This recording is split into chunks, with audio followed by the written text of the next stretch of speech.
इंसान को पढ़ने की अदृश्य शक्ति, the invisible power of reading people. दोस्तों, क्या आपने कभी किसी की आंखों में झांका है और महसूस किया हो कि ये इंसान कुछ छुपा रहा है?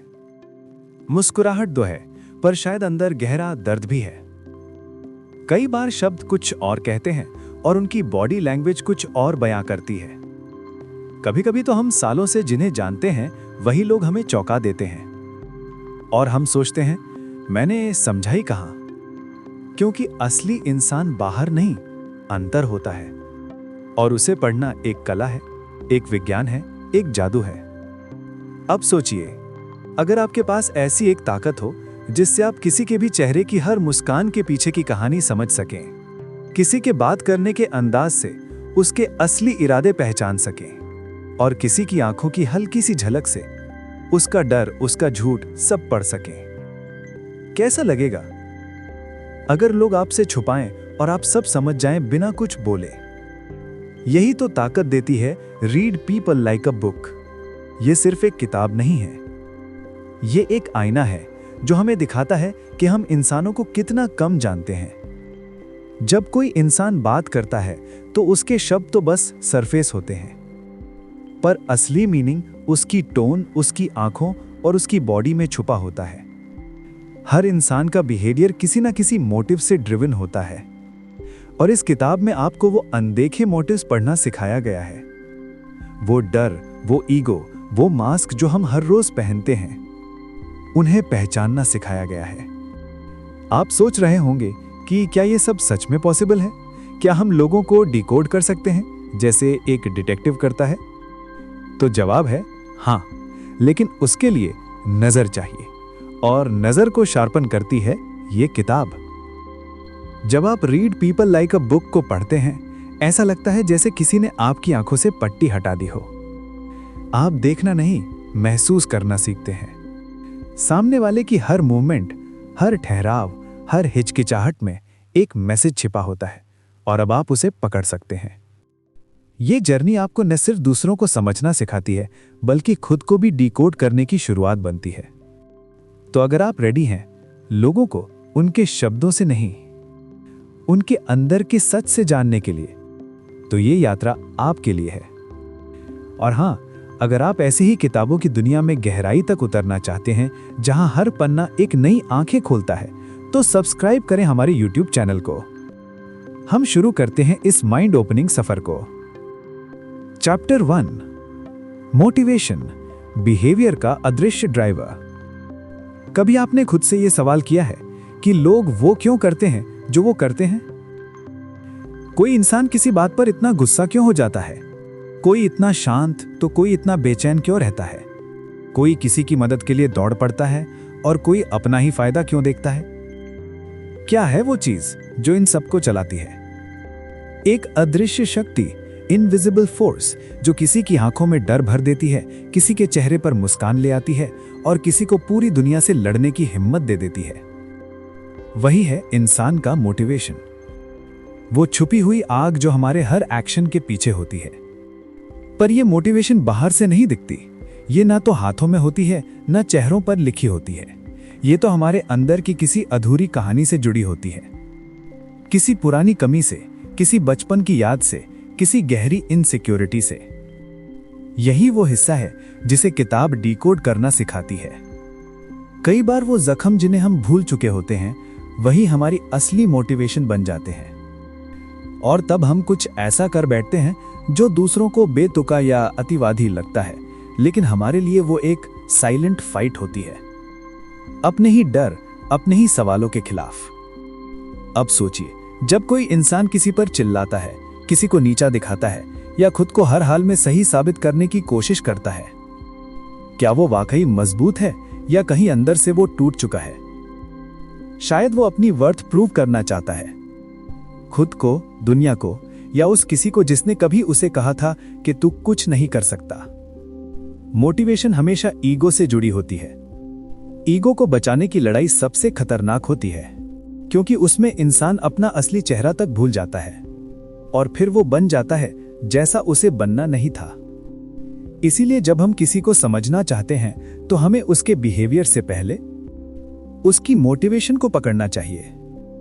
लेकिन बात इतनी आसान नहीं है, क्योंकि मोटिवेशन हमेशा सीधी नहीं होती।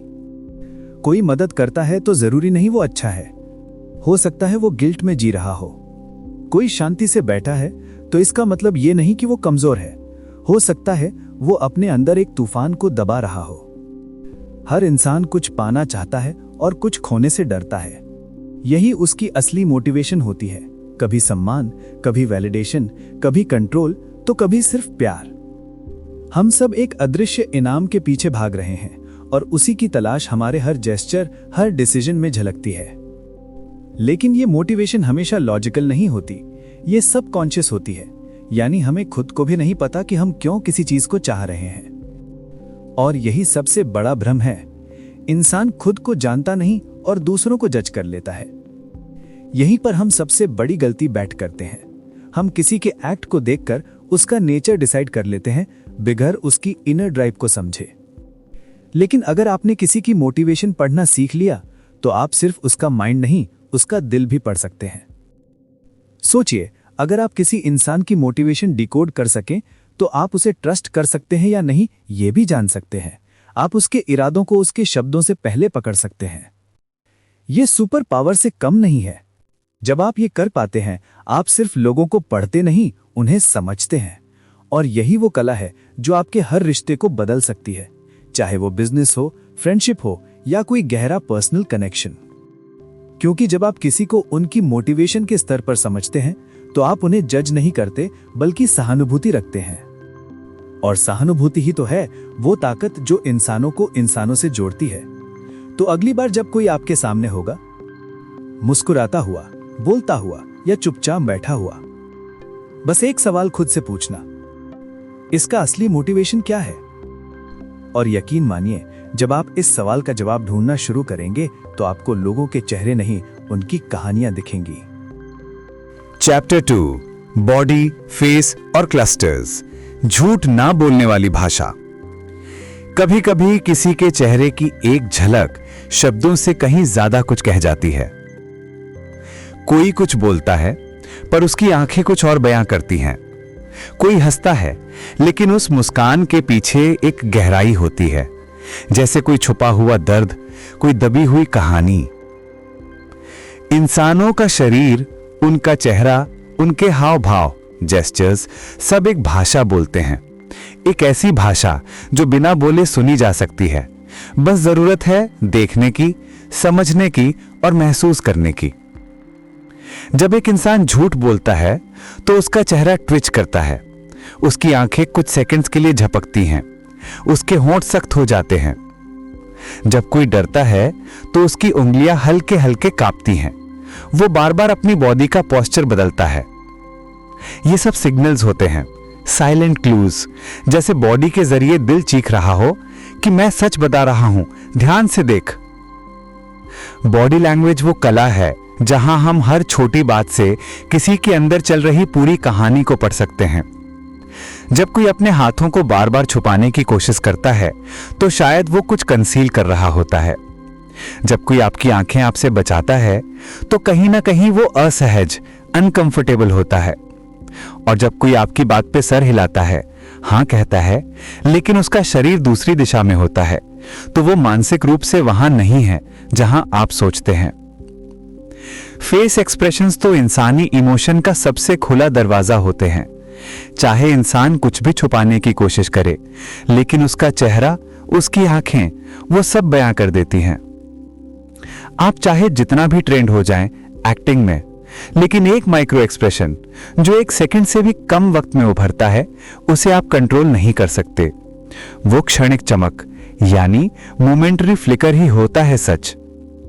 लेकिन अब सवाल यह है कि क्या एक सिग्नल से हम किसी इंसान के बारे में सब कुछ जान सकते हैं? बिल्कुल नहीं, और यही सबसे बड़ा ट्रैप है। एक क्लू कभी अकेला मीनिंग नहीं देता। असली मीनिंग तब निकलता है जब हम सारे सिग्नल्स को एक साथ देखें, एज अ क्लस्टर।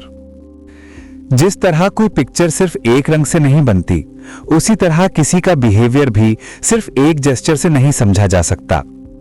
अगर कोई व्यक्ति आपकी बातों पर हंस रहा है लेकिन साथ में उसकी बॉडी पीछे हट रही है, उसके कंधे टाइट हैं और उसकी नजरें इधर उधर भाग रही हैं, तो ये सिग्नल्स मिलकर बताते हैं कि कुछ तो गलत है। बॉडी, फेस और मूवमेंट ये सब मिलकर एक कैनवस बनाते हैं और उस कैनवस पर वो पेंटिंग बनती है जिसे हम इंसानी मन कहते हैं।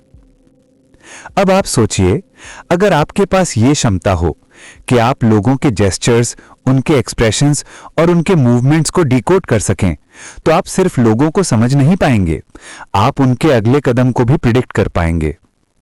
जैसे किसी बातचीत के बीच में आप पकड़ सकते हैं कि सामने वाला सच्चा है या सिर्फ डिप्लोमैटिक, या कोई आपको पसंद करता है या सिर्फ दिखावा कर रहा है। यह क्षमता ना सिर्फ आपके पर्सनल रिलेशनशिप्स को बदल सकती है, बल्कि आपकी प्रोफेशनल लाइफ को भी एक नई दिशा दे सकती है। इस यात्रा में सबसे जरूरी चीज है धैर्य, पेशेंस। आपको ऑब्जर्व करना आना चाहिए, और वो भी बिना जजमेंट के। कई बार जो दिखता है वो होता नहीं, और जो नहीं दिखता वही असली होता है। हर इंसान का बॉडी लैंग्वेज अलग होता है, उसके एक्सप्रेशंस की डिक्शनरी अद्वितीय होती है। कोई खुशी में बहुत चुप हो जाता है, कोई दुख में भी मुस्कुरा देता है। इसलिए क्लूज को समझना है, पर जल्दी निष्कर्ष, कंक्लूजन पर नहीं पहुंचना है। ये एक साइलेंट कॉन्वर्सेशन है जो हर बार चल रही होती है, बस हमें सुनना आना चाहिए। जब हम ये सुनना सीख जाते हैं, तभी हम किसी इंसान को एज अ होल समझ पाते हैं। शब्द कभी कभी धोखा दे सकते हैं, लेकिन बॉडी वो कभी झूठ नहीं बोलती। तो अगली बार जब आप किसी से मिलें, तो बस ध्यान से देखें, उसकी आंखों में, उसके हाव भाव में, उसके हाथों की हरकत में। वहां वो सब है जो वो कह नहीं रहा, लेकिन महसूस करवा रहा है। चैप्टर 3, पर्सनालिटी साइंस और टाइपोलॉजी, इंसान का ऑपरेटिंग सिस्टम। क्या आपने कभी किसी से पहली बार मिलते ही महसूस किया है कि ये इंसान आपसे बिल्कुल अलग है? उसकी सोच, उसका रिएक्शन, उसकी प्राथमिकताएं, सब कुछ आपसे बिल्कुल उल्टा। आप बोलें तो वो चुप, आप तेजी से काम करें तो वो धीरे धीरे, आप इमोशन से फैसले लें और वो सिर्फ लॉजिक से। और तब हम अक्सर बोल देते हैं, हमारी पर्सनालिटी ही नहीं मिलती। पर क्या आपने कभी सोचा है कि ये जो पर्सनालिटी शब्द है, ये होता क्या है? क्या ये कोई लेबल है, कोई स्थायी टैग जो किसी के माथे पर चिपका दिया गया हो? या फिर ये भी बदल सकता है, इवॉल्व कर सकता है, जैसे इंसान खुद? पर्सनालिटी उस आइसबर्ग की तरह होती है जिसका छोटा सा हिस्सा बाहर दिखता है, लेकिन असली मांस अंदर छुपा होता है। जो दिखता है वो बस आदतें हैं, एक्सप्रेशंस हैं, सतही बिहेवियर है। लेकिन जो नहीं दिखता वो है माइंडसेट, डर, इच्छाएं और एक पूरा इंटरनल मैकेनिज्म जो उस इंसान की पहचान को ड्राइव करता है। अब कल्पना कीजिए कि आप लोगों को समझने की एक ऐसी लेंस पहन लें जिससे आपको न सिर्फ उनका बाहर का चेहरा, बल्कि उनका अंदर का सिस्टम भी दिखने लगे।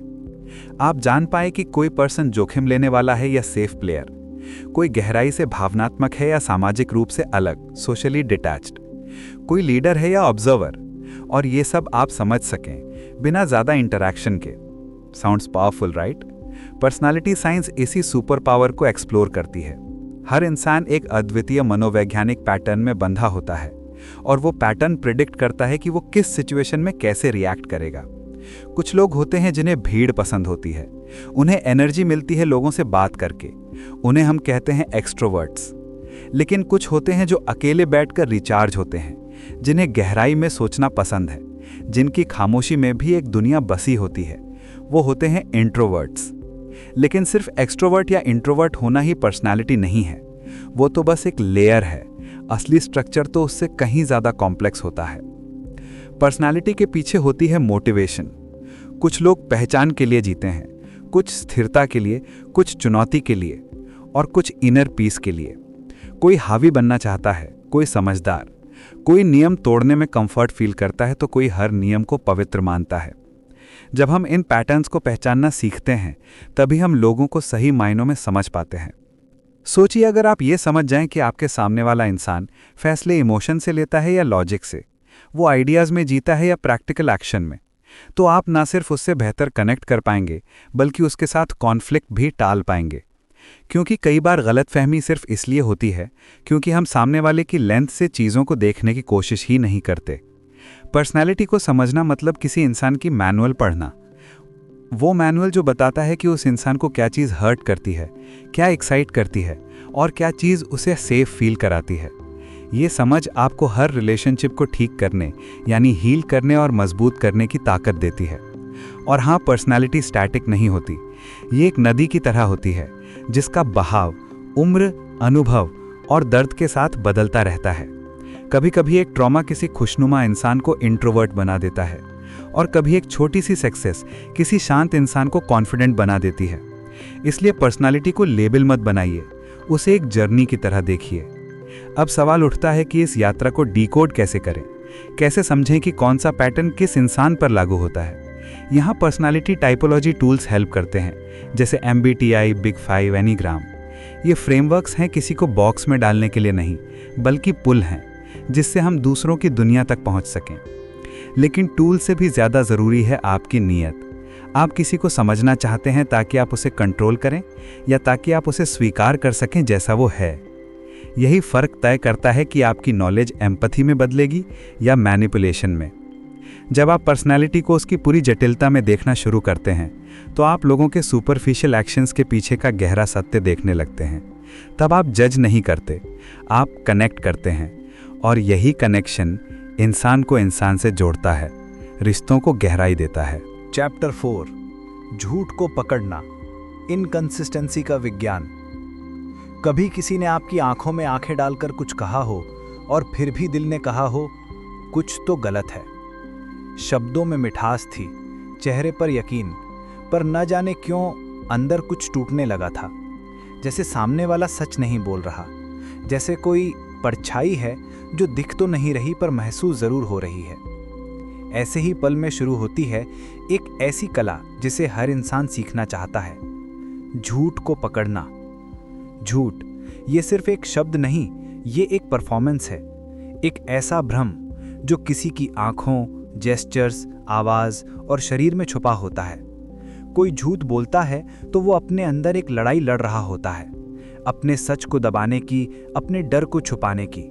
और उस लड़ाई के दौरान उसका शरीर धीरे धीरे उसे धोखा देने लगता है। समस्या ये है कि हम अक्सर उस परफॉर्मेंस को शब्दों के स्तर पर जज करते हैं, लेकिन असली क्लूज वहां होते हैं जहां हम शायद ही देखते हैं। झूठ पकड़ना यानी लाई डिटेक्शन कोई जादुई ट्रिक नहीं है, ये एक शांत, साइलेंट ऑब्जर्वेशन है। वो आंख जो सतह के नीचे देखती है, वो कान जो ठहराव यानी पॉजेस को सुनता है, और वो इंस्टिंक्ट जो कहती है कि ये सब ठीक लगने के बावजूद कुछ मिसिंग है। जब कोई इंसान झूठ बोलता है तब उसका दिमाग दो काम एक साथ कर रहा होता है, एक कहानी बनाना और दो खुद को नॉर्मल दिखाना। और यही दोहरा दबाव यानी ड्यूअल प्रेशर उसे रिवील कर देता है। जैसे कोई एक्टर जो स्क्रिप्ट तो याद कर लेता है लेकिन इमोशंस मिस कर जाता है। सबसे बड़ा सिग्नल है इनकंसिस्टेंसी। कहानी में क्रैक्स आना, आवाज में अचानक हिचकिचाहट आना, चेहरे पर एक ऐसे इमोशन की झलक जो वास्तविक शब्दों से मैच नहीं करता। ये होते हैं माइक्रो सिग्नल्स, और इन माइक्रो सिग्नल्स को पकड़ना एक ट्रेन्ड माइंड का काम होता है। लेकिन इस यात्रा में एक सबसे ज़रूरी बात है, संदेह को सर्टेनिटी समझने की गलती मत करना। कभी कभी कोई एंग्शियस होता है, नर्वस होता है, लेकिन झूठा नहीं होता। कभी कोई नज़रें चुरा रहा होता है क्योंकि वो असहज है, ना कि इसलिए कि क्योंकि वो कुछ छुपा रहा है। इसलिए झूठ पकड़ने की कला को ईगो का हथियार मत बनाइए, इसे एक जिम्मेदारी समझिए। झूठ को पकड़ने के लिए हमें सामने वाले का बेस लाइन बिहेवियर जानना होता है, यानी उसका नॉर्मल रिएक्शन क्या होता है। क्या वो नॉर्मली भी जल्दी जल्दी बोलता है? जब हमें ये पता होता है तभी हम डिविएशन को पकड़ सकते हैं, क्योंकि झूठ बोलते समय इंसान अपने कंफर्ट जोन से बाहर चला जाता है और वहीं पर उसका शरीर, उसका टोन और उसका लॉजिक उसे धोखा देना शुरू कर देता है। एक और पावरफुल तरीका है सरप्राइज का एलिमेंट। जब आप अचानक कोई ऐसा सवाल पूछते हैं जिसकी वो उम्मीद नहीं कर रहा, तो उसका माइंड क्षणिक रूप से ब्लैंक हो जाता है। उस पल में उसकी इंस्टिंक्ट उसे जाहिर कर देती है। वो पल, वो ठहराव, वो हिचकिचाहट, वही होता है असली सच का दरवाजा। लेकिन झूठ पकड़ना सिर्फ दूसरों को पढ़ना नहीं है, ये अपने भीतर की स्पष्टता भी मांगता है। क्योंकि कई बार हम वो झूठ पकड़ना नहीं चाहते जो हमें सबसे ज़्यादा हर्ट कर सकता है। हम सामने वाले की आंखों में साफ झलकता सच भी इग्नोर कर देते हैं, सिर्फ इसलिए क्योंकि हम इमोशनली इन्वेस्टेड होते हैं। कभी कभी झूठ पकड़ने की कला सबसे पहले हमें खुद से लड़ना सिखाती है, अपने अस्वीकार से, अपनी अपेक्षाओं से और उस भ्रम से जिसमें हम जी रहे होते हैं। अब सोचिए, अगर आपके पास ये क्षमता हो कि आप सामने वाले के एक स्लिप अप, उसकी शिफ्टिंग बॉडी, उसकी अचानक बदलती सांसों को नोटिस कर सके, तो आप न सिर्फ झूठ पकड़ पाएंगे बल्कि सत्य की तलाश में खुद को ज़्यादा ईमानदार भी बना पाएंगे। लेकिन एक बात हमेशा याद रखना, झूठ पकड़ना एक वरदान है, लेकिन अगर इसका इस्तेमाल गलत किया जाए तो ये अभिशाप भी बन सकता है। इसे शक्ति समझिए, लेकिन अहंकार मत बनाइए, क्योंकि कभी कभी किसी का झूठ भी एक सर्वाइवल मैकेनिज्म होता है और उसे समझना उसे जज करने से कहीं ज़्यादा ज़रूरी होता है। तो अगली बार जब कोई मुस्कुराते हुए आपकी आंखों में देखे और कहे मैंने कुछ नहीं किया, तो शब्दों से मत बहकिए, उसकी आंखों की गहराई में झांकिए। वहाँ शायद वो सच होगा जो कभी जुबान पे नहीं आएगा। चैप्टर 5, ऑब्जर्वेशन की शक्ति, एक साइलेंट डिटेक्टिव बनना। कभी आपने किसी भीड़ में खड़े होकर सबको बस चुपचाप देखा है, बिना कुछ बोले, बिना किसी से मिले, बस ऑब्जर्व किया हो? किसी का चेहरा कुछ कहता है तो किसी की चाल में छुपा होता है एक डर, किसी के हाव भाव में आत्मविश्वास झलकता है तो कोई बस दूसरों की नकल कर रहा होता है ताकि भीड़ में घुल जाए। और उस खामोशी में, उस ऑब्जर्वेशन के पल में ऐसा लगता है जैसे पूरी दुनिया खुल रही हो बिना कोई दरवाजा खोले। ऑब्जर्वेशन, ये शब्द जितना सिंपल लगता है उतना ही पावरफुल है। ये वो ताकत है जो हमें लोगों को उनके शब्दों से नहीं, उनके पैटर्न्स से समझना सिखाती है। हम रोजाना सैकड़ों लोगों से मिलते हैं, लेकिन कितनों को सच में देखते हैं? देखने का मतलब सिर्फ आंखों से देखना नहीं, इसका मतलब है महसूस करना, विश्लेषण करना, अवशोषित करना। कई बार लोग जो बोलते हैं वो इम्पॉर्टेंट नहीं होता, बल्कि वो कैसे बोलते हैं, कहाँ रुकते हैं, कितनी बार सांस लेते हैं, वो ज़्यादा जाहिर करने वाला होता है। जब आप ऑब्जर्वेशन को एक स्किल की तरह विकसित करना शुरू करते हैं तो आप अचानक फील करते हैं कि आप किसी छुपी हुई वास्तविकता को देख पा रहे हैं। आपको दिखाई देने लगता है कि कोई इंसान बात करते वक्त बार बार अपनी उंगलियों को मोड़ रहा है, कोई अपनी ठोड़ी पर हाथ रखे हुए सोच में डूबा है, कोई अपनी टांगों को एक खास दिशा में करके बैठा है। और फिर आप समझने लगते हैं कि ये सब जेस्चर्स यादृच्छिक यानी रैंडम नहीं हैं, ये क्लूज हैं। क्लूज किसी के मूड के, उसके माइंडसेट के, उसकी नीयत के। लेकिन ऑब्जर्वेशन तब और भी गहरा हो जाता है जब हम सिर्फ लोगों को नहीं, सिचुएशंस को, खामोशी को, पैटर्न्स को भी पढ़ना सीख जाते हैं। आप जब एक कमरे में एंटर करते हैं तो उस कमरे की एनर्जी को फील कर सकते हैं। कौन टेंशन में है, कौन हावी है, कौन अदृश्य बनकर बच रहा है, सब कुछ समझ आने लगता है। ये वो मोमेंट होता है जब आप वर्तमान यानी प्रेजेंट होना सीखते हैं। और प्रेजेंट होने का मतलब होता है पूरी तरह जागरूक रहना, अपने सेंसेस को शार्प करना, अपनी इंस्टिंक्ट पर भरोसा करना। ऑब्जर्वेशन आपको एक साइलेंट डिटेक्टिव बना देता है। किसी केस को सॉल्व करने के लिए जिस तरह क्लूज जोड़े जाते हैं, वैसे ही आप इंसानों के gestures, facial expressions, voice tone और यहाँ तक कि उनके शब्द चयन यानी वर्ड चॉइस से एक पूरा भावनात्मक नक्शा बना सकते हैं। जैसे अगर कोई हमेशा मैं से शुरुआत करता है, मैंने ये किया, मैंने वो किया, तो शायद वो ध्यान चाहने वाला है। कोई बात बात में तटस्थ रहता है तो शायद वो इमोशनली गार्डेड है। पर इसमें सबसे बड़ी चुनौती है पेशेंस, धैर्य, क्योंकि ऑब्जर्वेशन कोई फास्ट ट्रिक नहीं है, ये एक धीमी कला है। वो कला जो आपको पहले चुप रहना सिखाती है, क्योंकि जब आप चुप होते हैं तब दुनिया बोलती है, और जब आप सुनना शुरू करते हैं तभी आप देखना सीखते हैं। ऑब्जर्वेशन एक लेंस की तरह है, अगर वो साफ है तो आपको साफ सच दिखेगा, लेकिन अगर उस पर जजमेंट का धूल जड़ा हुआ है, पूर्वाग्रह यानी बायस की छाया है, तो आपकी आंखें खुले होने के बावजूद कुछ नहीं देख पाएंगी। इसलिए ऑब्जर्वेशन में सबसे ज़रूरी है तटस्थता यानी न्यूट्रलिटी। न जल्दी निष्कर्ष, न ओवरथिंकिंग, बस ध्यान और समझ। कई बार किसी की एक हल्की सी स्माइल में छुपा होता है पछतावा, किसी की हंसी में दर्द, किसी की लंबी चुप्पी में अपराध बोध। और अगर आप ट्रेंड ऑब्जर्वर हैं तो आप वो सब पढ़ सकते हैं जो दुनिया नहीं देखती। ऑब्जर्वेशन आपको सिर्फ समझदार नहीं बनाता, ये आपको संवेदनशील बनाता है। और यही संवेदनशीलता रिश्तों में गहराई लाती है, क्योंकि जब आप किसी को समझने की कोशिश करते हैं बिना उसे बदलने की चाह के, तब आप उसे सच में देख पाते हैं, उसकी परतों के साथ, उसकी जटिलता के साथ। तो अगली बार जब आप किसी के सामने हो तो बस थोड़ा रुकिए और ऑब्जर्व कीजिए, उसकी आंखें क्या कह रही हैं, उसका पोस्चर क्या सिग्नल दे रहा है, क्या वो सच में कंफर्टेबल है या बस एक्ट कर रहा है। यही वो जर्नी है जो ऑब्जर्वेशन से शुरू होती है और समझदारी तक जाती है। निष्कर्ष, आंखें खोलो, जीवन बदलो। तो दोस्तों, ये थी एक झलक उस अद्भुत ताकत की जिसे हम कहते हैं लोगों को पढ़ना। कई बार दुनिया को बदलने के लिए हमें बाहर नहीं, अंदर देखना पड़ता है। और जब हम दूसरों को गहराई से देखना शुरू करते हैं, तब हम खुद को भी समझने लगते हैं। हर मुस्कान, हर चुप्पी, हर नज़र एक कहानी कहती है, बस हमें उसे सुनना आना चाहिए। अगर आपने इस कहानी में खुद को कहीं महसूस किया हो, अगर ये शब्द आपके दिल तक पहुंचे हों, तो यही इस वीडियो का मकसद था। क्योंकि इस चैनल पर हम सिर्फ किताबों की बातें नहीं करते, हम इंसानों को समझने की कोशिश करते हैं। अगर आपको ये वीडियो पसंद आया हो तो इसे लाइक कीजिए, अपने थॉट्स कमेंट्स में ज़रूर बताइए, और इस यात्रा को आगे बढ़ाने के लिए चैनल को सब्सक्राइब करना मत भूलिए। क्योंकि हर हफ्ते हम ऐसी ही कहानियाँ लेकर आते हैं जो सिर्फ सुनने के लिए नहीं, महसूस करने के लिए होती हैं। धन्यवाद।